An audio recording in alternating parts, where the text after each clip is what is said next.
Ah.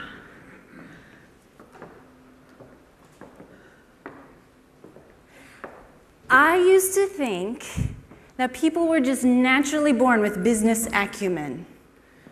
You know what I mean, right? People are just naturally born to manage office politics because I didn't get it. And whether or not you're an independent consultant, you work in teams, you're a team lead, you're a team manager, it doesn't matter. We all have to deal with people, right? We all have to deal with office politics. We all have to deal with conflict in communication. And so, you know, managing your state of mind can be a very, very good tool in helping your success.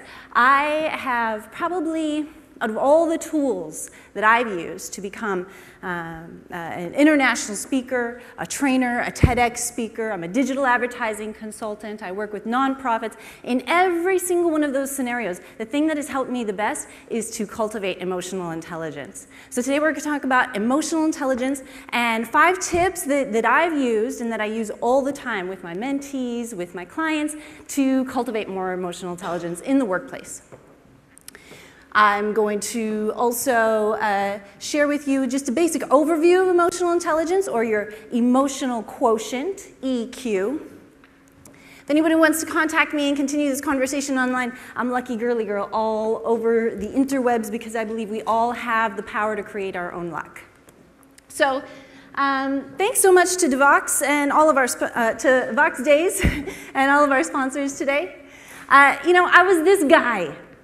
I'd be in the office and there'd be some drama. There'd be some conflict, some kind of resistance. And I'd be standing there going, I don't get it. I don't understand. What am I missing? How come the sales guy can come in and he can talk real fast and have excellent communication? Some people, they're just born that way.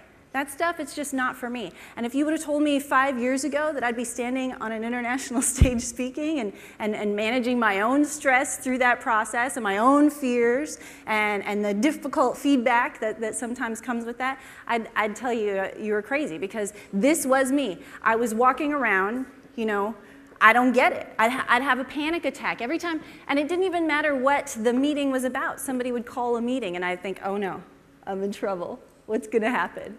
I get an anxiety attack, work myself up in all these emotions because of my own fears. And so emotional intelligence, you know, it's been around for a little while. Daniel Goleman wrote the first book in 1995, and there's been so much research ever since that supports the idea that these skills can be learned. And I'm living proof, ladies and gentlemen. I grew up in poverty. I grew up without these skills. Most of us, you know, we're expected to show up regardless of our emotional state, right? You still have a job to do. You still have to produce. You still have to show up to work and be effective, no matter what. That's how it is. And so emotional intelligence skills can be learned, and I do lots of different trainings on these. Today we're talking about it for 15 minutes. If anyone wants to continue this conversation, I am more than happy to continue. I love this stuff. So, you know, the thing about emotional intelligence, though, is that there are many facets to consider. The average person, does anyone want to guess how many emotions do you think the average person feels and goes through a day? Thousands. Who else? Oh, yeah, 465. 465 a day. That means we're up, we're down, we're over here, we're all around. If you're like me, you're just, And so emotional intelligence can really help you with that, can really help you with getting better results from your team, getting better results from your clients, and also in your business and your personal relationships. You know, so here's the thing. Awareness of self is that first step of emotional intelligence, and looking in the mirror, looking in the mirror is tough. I am so much better at looking at you and seeing what you need to improve. Is anyone else here really good at that? Really, really good at looking at someone else and be like, oh girl, look, you're too smart, you're too dumb, you're too fat, you're too thin, this is how you need to change your life. right? We're all really, really good at that. But looking in the mirror and really, truly being honest with what's going on, with who we are, with what you're about, with defining your purpose, it's hard. And that is the first step of emotional intelligence. The thing is that, you know, we teach what we need to know, right? So if I recognize a quality that's displeasing in you, then guess what? The only reason that I can recognize that quality is because I have some sort of a relationship with that quality in myself as well. That's the only way that I can recognize it. So awareness of self, it's the first step, you know, and I think that this is really kind of what life looks like for a lot of us, right? It's chaos. It's complete mayhem. But it doesn't matter. You may be caretaking a sick family member at home. You may be like me and spend half of your life in chronic pain, debilitating pain. When you're so much in pain, all you want to do is just be pain-free and rest and relax, and yet you get these people and the, right? Whatever that is, it doesn't matter. You still got to show up. You still got to produce. And when I'm talking about managing your emotions, I'm not talking about fake it till you make it.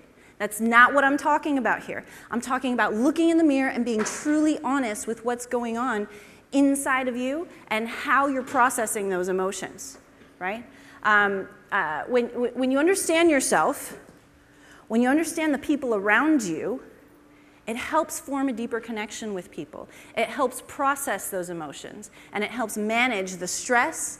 I have learned to manage my stress. I have learned to manage chronic pain. I have learned to develop business acumen. Wow, I never would have thought that I would have been able to do that. And so today I'm going to share some of those tips with you today. We're not going to cover all 26 facets of emotional intelligence. We don't have all that time. But I do want to discuss a little bit about how our brain works. Because I suffered with chronic pain, I understand a lot about the neurological system. I did a lot of studying because it seemed like nobody would be able to help me work through that. And so I learned to work through that. And what we know now about our brain, we've learned so much in the last 5 to 6 years. They used to say that you don't create any new neurological pathways. That's wrong. You can teach an old dog new tricks, ladies and gentlemen.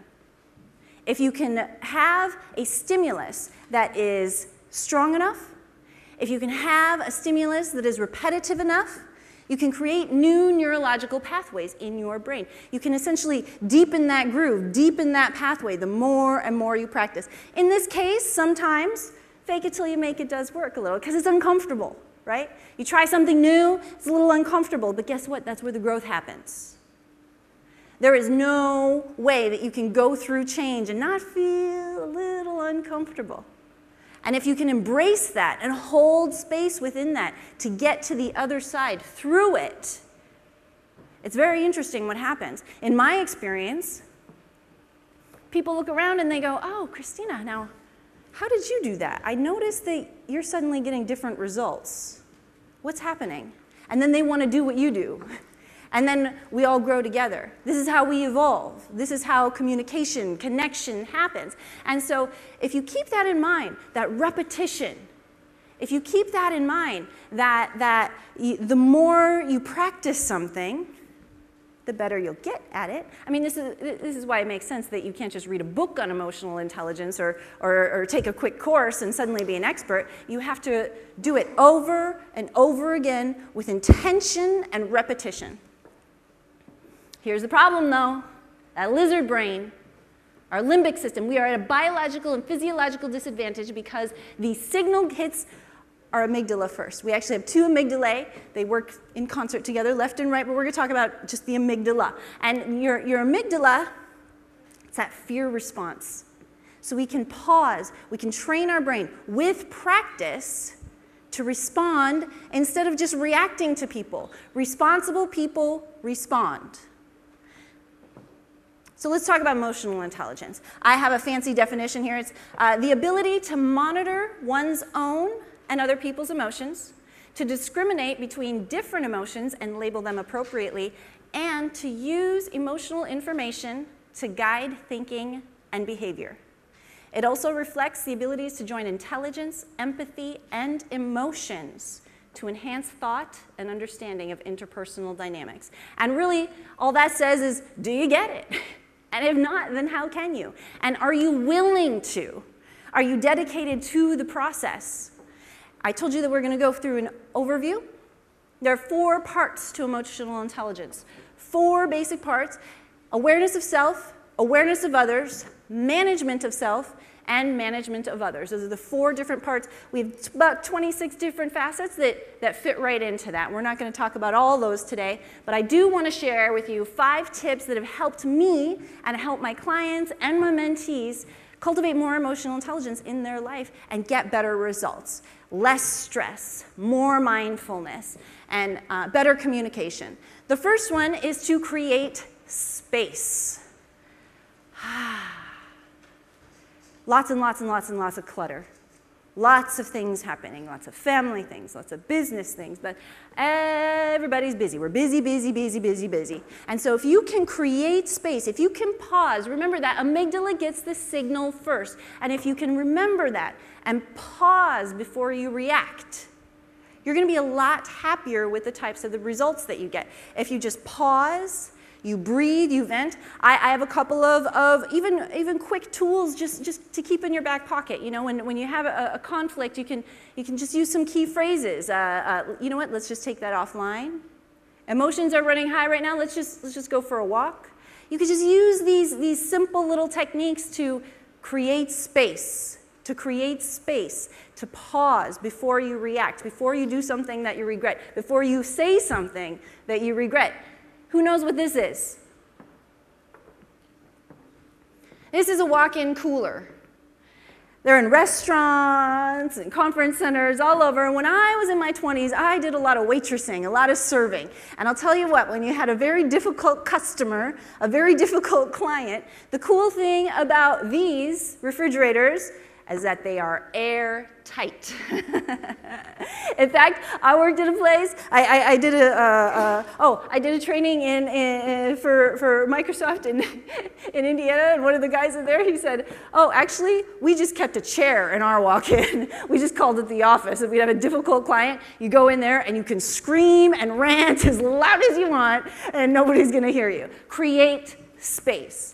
The other thing that I do, if anybody took my my training course the other day about creativity, we did a perspective shift, a mindset shift. And you can look at things from first person, second person, and third person. Here's the technique. We're not going to do it today because I only have a couple more minutes left, but here's the technique. You pause, you sit in your chair, wherever you are in your environment, and you really, really embody how it is on your touch, your hands, your feet, your body, your perspective. And then you take a deep breath and you shift and you see it from the other person's perspective.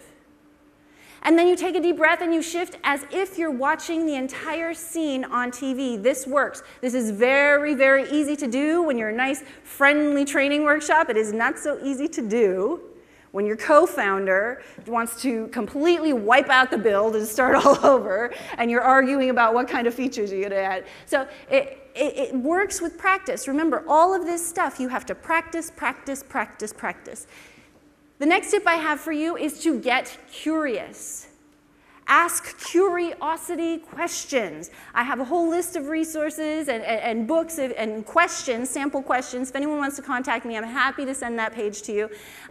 If you can ask curiosity questions, to really actively listen to people and give them feedback. Hey, how's it going? Nice weather. Yep. That used to be me. Okay? Now, hey, how's it going? Nice weather. Oh, yeah, it sure was. Me and the kids, we went out to the park and we played. Oh, you got kids? Yeah. Oh, how many do you have? You know, and now you're creating a connection. You're getting a little curious. You've got intentional follow-up questions. Stuart Knight is one of the top motivational speakers in Canada, and he's really, really good at formulating unique questions that are follow-up questions that are going to create connection. Make a list. I always tell people if you know, we talk about those parts of emotional intelligence, remember, it's our community, it's how we're managing ourselves. So make a list, take an assessment. It's halfway through the year now. How are you doing at the second quarter, at the end of the year? Where are you going? Did you meet your goals? Do you need better resources? Where are you at? Always, always, always be assessing where you're at so you know. The book Emotional Intelligence 2.0 is brilliant. It has a great quiz at the end of it, and you can go in and test yourself, and it'll tell you exactly what you need to work on right this moment. And last tip I have for you is to be engagey. Yeah, I said it. Be engagey. So for me, I love connecting. I get community. So when they talk about management of yourself, management of others, it's how you're imparting your skills into the community, how you're contributing. And so I've been able to connect with so many like-minded people, either online, in my community. There are lots and lots of different ways to connect with people and really share yourself, mentor somebody else. Everybody has a skill to share. So what? So if you're looking for better results from your team, if you're looking for better communication, if you're looking to reduce your stress, emotional intelligence is the way to do it. I can tell you that I didn't grow up with these skills. I can tell you that I don't have any fancy degrees or training in this, but it works because I'm living proof. I've been able to practice these things over and over again. And if anybody wants to contact me, I'm happy to do a free one-on-one session with you. I'm going to be around for the rest of the afternoon as well if anybody wants to talk.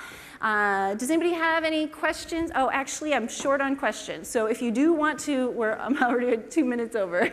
So if anybody wants to contact me, again, I'm Lucky Girly Girl on the internet, and we can use this hashtag. Thank you so much.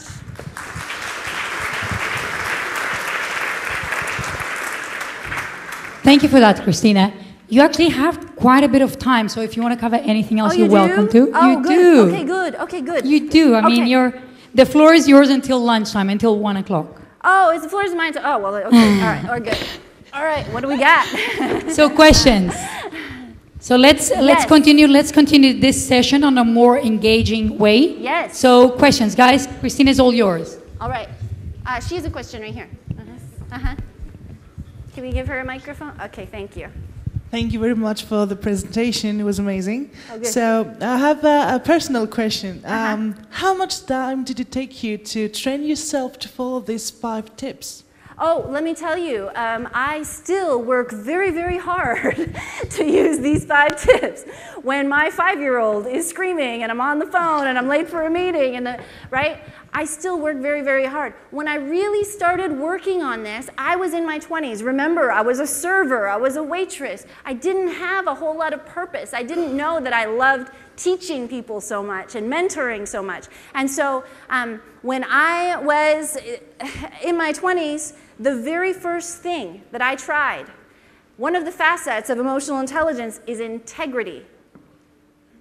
Somebody define integrity for me. Integrity is what we do when nobody is watching. I was a hot mess in my 20s. That talk's out there. You can Google it. I was a hot mess in my 20s. And I kept looking around going, oh my God, what's wrong with these people? Oh, look at you. You're a jerk. How come you're, right? And then suddenly I was like, wait a minute. There's a common denominator here. Maybe it's me. And integrity was one of the first things before I knew what emotional intelligence was. And that was just doing things like living up to my word. I will call you Tuesday at 9. I will call you at Tuesday at 9. My mentees these days, my clients these days, they know, I'll tell them, okay, so you're going to do this, this, this, this. I'm going to send you all the notes. Here's our meeting. They better show up because I'm busy. And because I'm going to hold myself accountable and I'm going to hold them accountable. And integrity was the very first thing. And that was, you know, I was probably 27 when I went through that. I had gotten really upset at my boyfriend. We were going to go to Peru. I lit all his stuff on fire in the backyard with it. No, I did. And then he didn't go to Peru with me. and I was so dramatic, and I was always just crazy. And then I stopped doing all of that. I stopped. I was done. I wanted better results. If you would have told me I would be speaking on stage right now and people would be asking me how to manage their emotions better 5 years ago, I'd tell you you're crazy. So thank you for that question. I appreciate it. Yeah, who else? I got till 1 o'clock. More I questions. can do this all day. Over here. Yes. Thanks, Christina. So I guess you're seeing clients from all kinds of different professions, right? And you're in a software conference. What kind of percentage would you say of people in software, whether they're software developers or managers, and would you say there's more stress in our profession than others, or would you say it's... There is a lot of stress. There is a lot of stress in our profession, in tech conferences. You said our profession, tech conferences.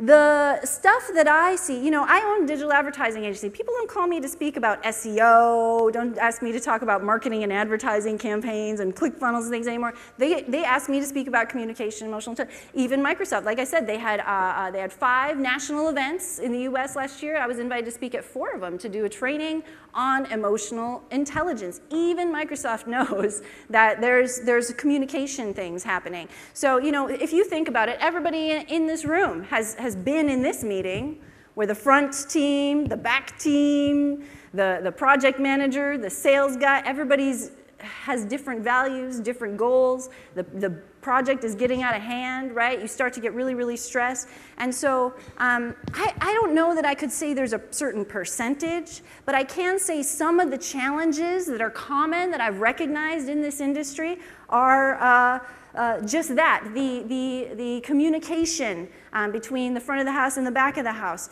the isolation. That's one thing, right?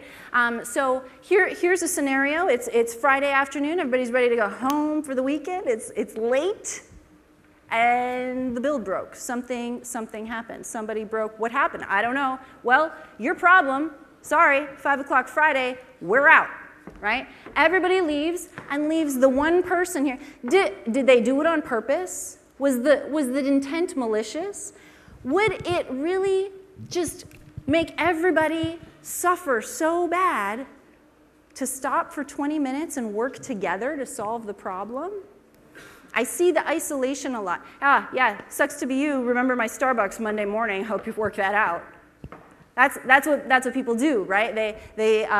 We penalize people for mistakes, and it gets to be this shameful guilt thing, and that's what I see that permeates a lot in our industry, in the tech industry, I should say. And so I think that improving those interpersonal skills and being a little more vulnerable and open, and for the person who broke the build to sit down and say, oh man, I don't know what happened, I'm freaking out, can you help me?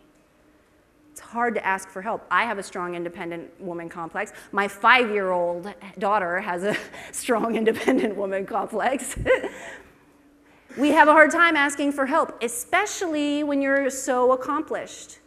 Everyone in this room, I'm sure, knows a lot of different languages that I could never even imagine. And when you're that smart, when you've earned it, when you've worked really hard for something, it's hard to be vulnerable. It's hard to ask for help. It's hard to admit, you know what?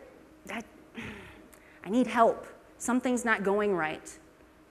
And it starts with being honest with yourself first. You cannot be honest with other people unless you're honest with yourself first. So that first step of emotional intelligence is always going to be awareness of self.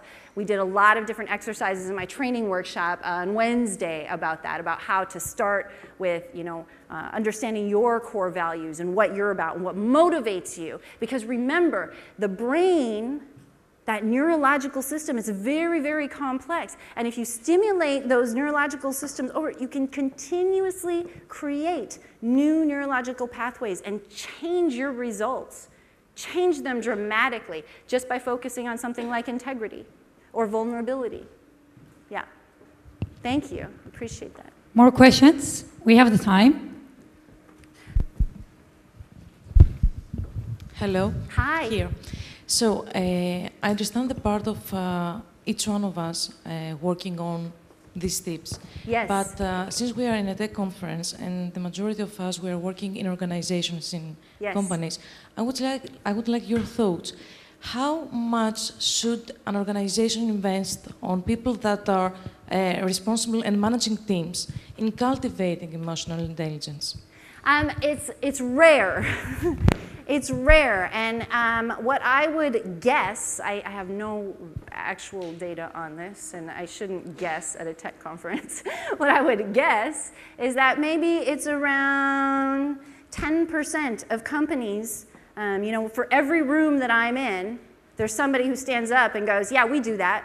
Yeah, we have training for that. We talk about social justice. We talk about gender equity. We talk about how to manage our emotions at my company. We do training. We do in-house training. We bring and I feel like it's not enough, because for every one of those people, I have 9 other people in the room going, Christina, my boss this, my boss. So when I work with people, it's always an executive briefing first. It's always come into the company first, because if I don't have that leadership vision that we're supporting, if I don't have their buy-in, then it's not going to work. I've talked to companies, we have Zappos. Does everybody know Zappos in downtown Las Vegas? Tony Hsieh invested $350 million of his personal money and moved Zappos headquarters in downtown Las Vegas.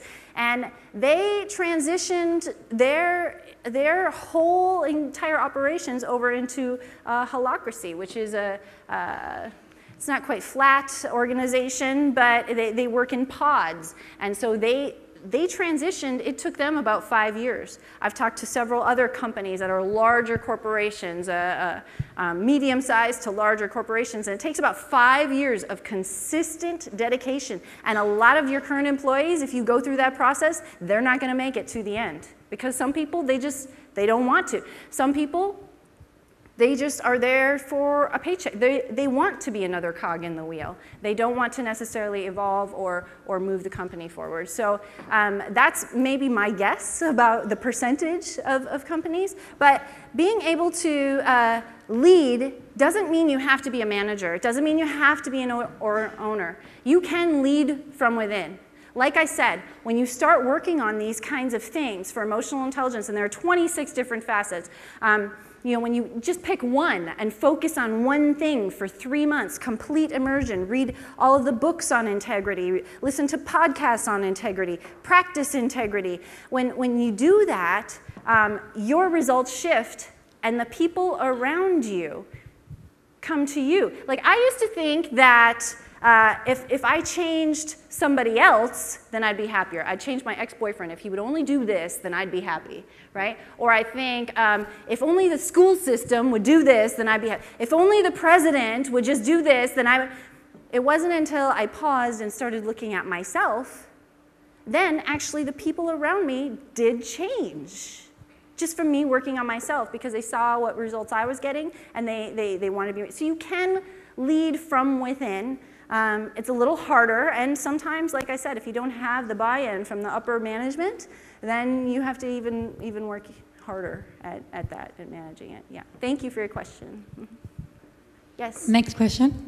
So, having read some books on intelligence analysis, I want to focus on your point of shifting perspective.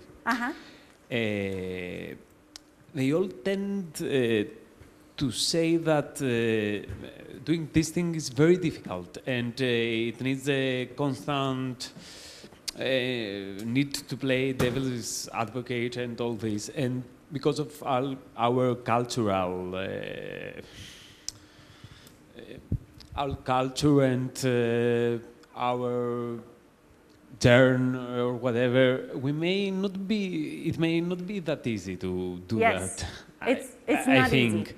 Also, I wanted to ask you, wouldn't it be a bit risky for everyone to know emotional intelligence? I mean, it could be used for social engineering and some bad things sometimes. I also teach a course. My mentor, Mr. Mark Rowland, who's a master in NLP, he always talks about how we all have our 4 superpowers. Every single person, whether you have a debilitating disease, if you're on the autism spectrum, then there's. But most of us are in that gray area. Most of us, we're able to manage those. So we all have 4 superpowers, and we must use our powers for good. That's a choice, right? And you always have a choice. Spider-Man tells us that. You always have a choice. And so our 4 superpowers, we have 2 internal and 2 external. And again, that's that integrity piece. I'm going to make sure that I use my superpowers for good.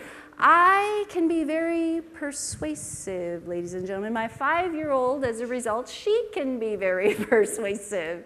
But I'm very, very cautious to use my superpowers for good and not evil. That's a personal choice we all have to make. You're right, it is difficult. But you have those 2 internal, our thoughts and our emotions.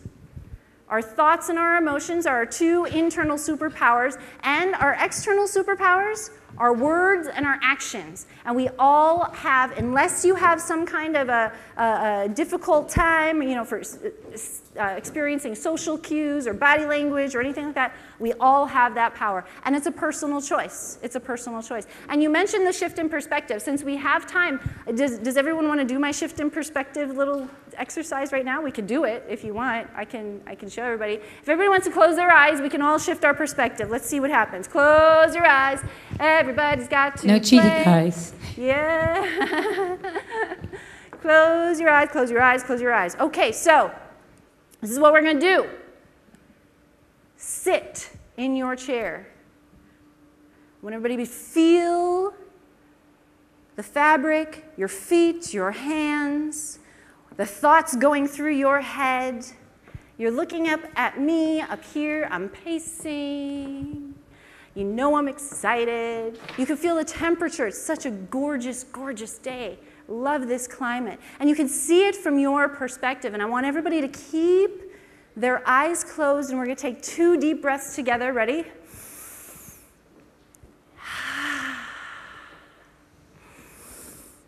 And as you exhale, I want you to come and try to see it from my perspective. See what it looks like for me up here. I'm looking out at all of you with your eyes. Hey, close your eyes back there. I'm pacing. I'm excited. My first time in Athens. Everybody's been so wonderful. And this weather is gorgeous. I love the food. I love the... I might just stay till next year's conference. You can see me looking out at all of you, and you can see it from my perspective. You can imagine what it's like. I'm holding my clicker in my hand. I'm moving around. I'm a very kinesthetic person. And you can imagine what it's like from my perspective to look out at everybody. And I want you to take 2 more breaths. Ready?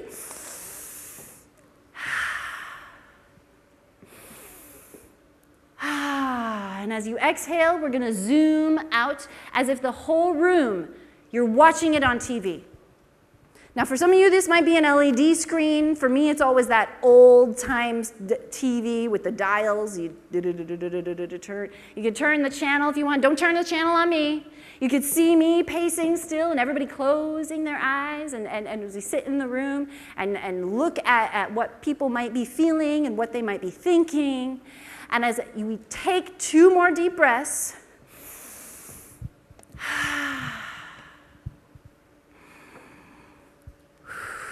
I want everybody to open your eyes and come back to your perspective. So could everybody see it from their perspective? Raise your hand if you saw it from your perspective. Everybody should have been able to see, yeah, I could see it through my eyes. I get it, right? Could you see it through my perspective? Can you imagine what it's like for me? I'm excitable, I'm moving, I'm excited to look at everybody, I'm here and at. And then could you see it also on TV? You could zoom out. That's the technique. People use that in therapy. That's the technique. You can have tremendous breakthroughs with just that small technique, but it takes practice. And it's easy to do in a small room. We're just doing it for a few minutes, and there are always people around. But it's really hard to do after a long day, and your 16-year-old and your teenager's acting out and giving you attitude, and you're super tired, and you can't. And you say, Christina, but this child makes me crazy, and I'm going to ask you, could you see it from his perspective? Oh, but you don't understand. No, actually, I do understand. And could you see it from a third-party perspective? And it really helps because this ties back into that emotional intelligence. Empathy and communication are a part of emotional intelligence. And when you can see it from somebody else's perspective, you can empathize with them. Does that make sense?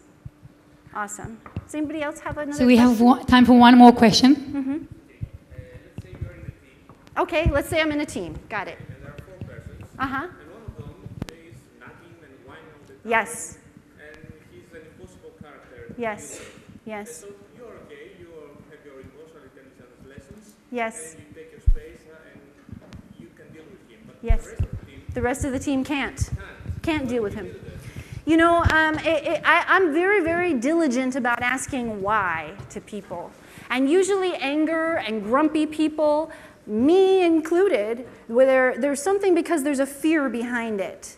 And so if you can really get down to why, well, why do you think that? Well, why is that? Well, why is that? And really get down into it. And it takes time. It can take months sometimes to really break that through to get the other person thinking, why? Oh, why am I complaining right now? Why am I? And then the other team members, when they see how you approach that person, they will also learn to adopt that communication style in the team. And you can slowly shift the language in the tribe, even with 4 people. You can slowly shift the language in the tribe with the 26 facets of emotional intelligence: communication, empathy, being vulnerable, integrity, and continuously asking why. Because when that person starts to touch those feelings, the underlying feelings of the anger, not the actual anger, because it's not really about the anger. When that person starts to touch those feelings and process those, then it gets easier and easier and easier. But the shift takes time. And you have to be very, very diligent and dedicated. You have to be dedicated, the other 2 people have to be dedicated, and the grumpy person has to kind of almost be open to that transition as it slowly, slowly happens. And then you'll notice one day, oh, you know what? You haven't been grumpy in a long time. You haven't been a negative in a long time. You haven't poisoned the well. We're all doing okay now. But it takes a lot of dedication and diligence and practice and practice and practice over and over again. And I'm happy to even work with very specific solutions. If you want to, contact me and give you very specific languages once I know the exact terms of the environment. Yeah. Yeah, thank you. Thank you. Did everybody get Christina's contact details, or do you want to put them up once more? Or you'll, Oh, I turned it. I turned it up. Yeah. Okay. Yeah. So you'll find the next